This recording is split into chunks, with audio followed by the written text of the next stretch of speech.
আল আমিন রাসূল তিনি আল আমিন রাসূল।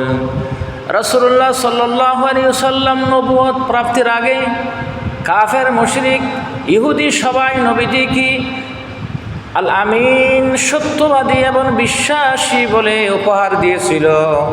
নবীজি যেদিন থেকে কালিমার দাওয়াত দিতে লাগলেন, ইসলামের দাওয়াত দিতে লাগলেন, দেবতার দেবীর বিরুদ্ধে কথা বলতে লাগলেন, ওই দিন থেকে নবীজি কি বিভিন্ন ট্যাগ লাগানো শুরু হয়েছে। এমন কোনো ট্যাগ নাই কাফেররা লাগায় নাই।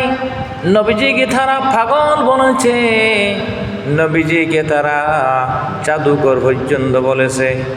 সেই নবীর উম্মতদেরকেও এখনো বিভিন্ন ট্যাগ লাগানো হয়, জঙ্গি বলা হয়, মৌলবাদ বলা হয়, রাজাকার বলা হয়, আখ্যা দেওয়া হয়। নাউজুবিল্লাহ। নতুন কোনো ষড়যন্ত্র নয়, ষড়যন্ত্র ছিল অনেক আগের কুফফাররা যে ট্যাগ লাগাইছিল। আজকের বিশ্বে মুনাফিকরা উলামায়ে কেরামকে সেই ট্যাগ লাগাই দেয়। নাউজুবিল্লাহ। আর পিছনে তাকাতে হবে না। হে নাস্তিকের দল, মুরতাদের দল, বেঈমান মুনাফিকের দল, নবীজির আদরকে সে সামনে রেখে উলামায়ে কেরাম সামনে গিয়ে যাবে। নবীজির চরিত্রে দাগ ছিল না। আল্লাহ তাআলা ঘোষণা করেছেন, লাকাদ কানা লাকুম ফি রাসূলিল্লাহি উসওয়াতুন হাসানা। এটা সার্টিফিকেট আল্লাহ দিয়েছে নবীর যে উত্তম চরিত্র যে আদর্শ আজম্মতের জন্য।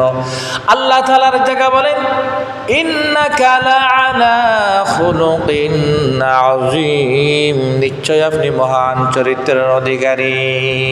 নবীর আদর্শ সামনে রেখে জীবন পরিচালনা করো, রাষ্ট্র পরিচালনা করো, পরিবার পরিচালনা করো, দল পরিচালনা করো, তুমি জান্নাতি, নিশ্চিত জান্নাতি। নবীর আদর্শকে বাদ দিয়ে যেটা করবে সব বাতিল, গ্রহণ করা হবে না। আসুন আমরা নবীর আদর্শ ধারণ করি।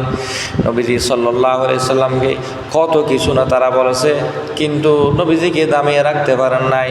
ইসলাম প্রতিটি ঘরে ঘরে নবীজি পৌঁছে দিয়েছেন। বাল্লিগু আন্নি ওয়ালাউ আয়া, আমার পক্ষ থেকে একটি বাণী হলে পৌঁছে দাও।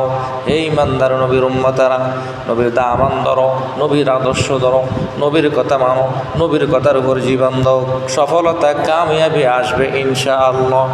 আজকে রবিউল আউয়াল মাসে মিলাদ মাহফিল করেন, সিরাত মাহফিল করেন, উভয়ের দাবি রাখে নবীর আদর্শ আপনার জন্য ফরজে আইন। হেলাফে পেগম্বর কসে রাগুজির কে হরগিজ বা মঞ্জিল নহা খুদ রসিদ, তো কু যাওয়া সুন্নতে আহমদ কু যাবা মুহাম্মদ।